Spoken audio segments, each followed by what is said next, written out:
So tell us about the court ruling, what happened as a result, and where you see it going from here.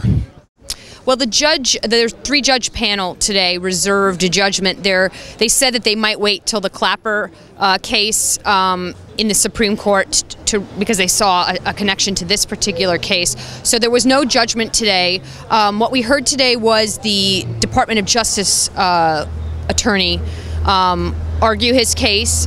We heard the attorney for the 3 senators from the Armed Services Committee who had submitted an amici brief, and then we heard our attorneys for Hedges v. Obama, and then a rebuttal by the government.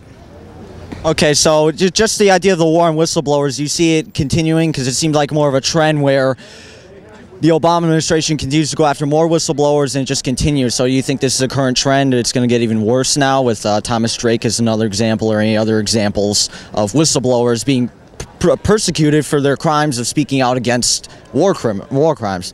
Absolutely. I mean, I think what's really important to drive home is the executive, unchecked, doesn't limit itself. That's the nature of executive power. Ideally, you don't build an architecture for government based on virtues important in the people, the virtues of other-centeredness in a capitalist society. I mean, Tocqueville in Democracy in America talked about, and I'm talking about this in the context of Tocqueville, that Christianity was good for democracy because it allowed people to think of self-interest rightly understood, which is if I educate your children, that's actually good for me and good for all of us. So bringing it back to this, clearly virtue is important, but enlightened statesmen are not always at the helm. I mean, at least in theory, there should be a check against this unlimited, arbitrary, extrajudicial power of the executive. And what is that? That is, I'm going to indict you secretly, and then for the next 10, months or however long, I'm going to not tell you about that, or I'm going to litigate you and bankrupt you. That's, extrajudicial power. PayPal deciding, because the State Department says that, with no legal or judicial review, that WikiLeaks is doing something illegal, PayPal removes their funding.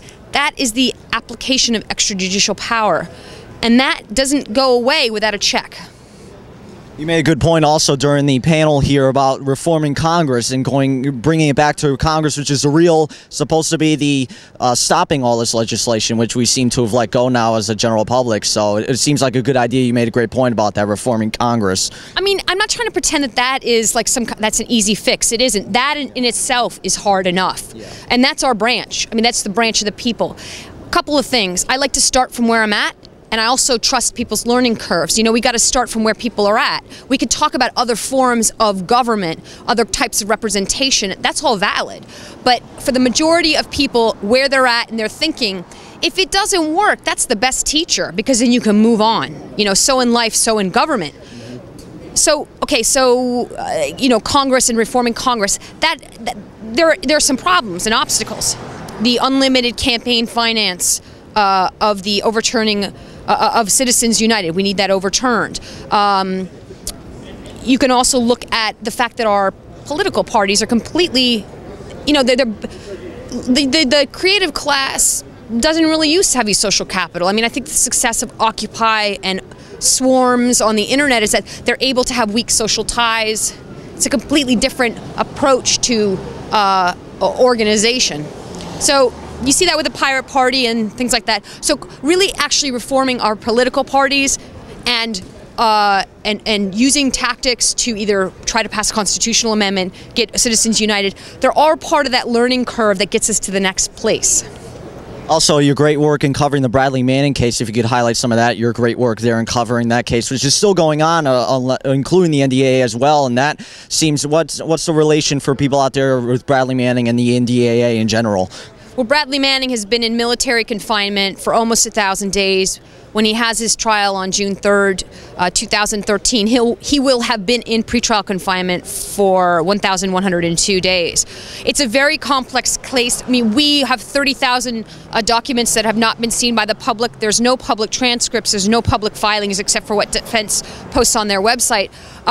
you know, I'm one of the only people who is publishing transcripts for the publics and for other journalists to use, and that's a massive workload just in that. What the government is trying to do is essentially corner him. They want to corner him because they want him to plea out, because there's also this federal investigation of WikiLeaks going on. And so the next session is February 26th. We're going to see a proposed plea, which is just standard protocol. He's going to plea with, you know, the court, guilty, not guilty to whatever charges, elements of charges, and things like that. And then also, I'll be at the no-host. Okay. Waiting. Okay. Copy that. Yeah. See you there. Okay. And also the ruling for the speedy trial. So his speedy trial rights have been violated, and we'll see what the court rules on that.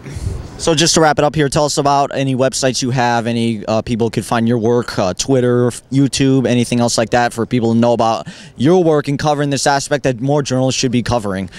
Thank you so much for doing this, by the way. You can find me on Twitter at Carwin B, C-A-R-W-I-N-B,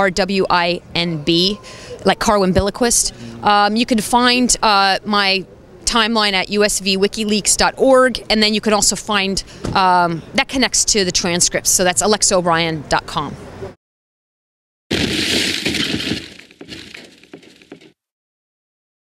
So when the government decided they wanted to lie to the people about everything and create a phony justification for war, the phony argument about weapons of mass destruction, I was removed. I was definitely in the way. I was charged under the Espionage Act. I was turned into an enemy of the state. That was bad enough. At least I still had access to the court of law, to a due process. I had rights. And as much as the government didn't like that,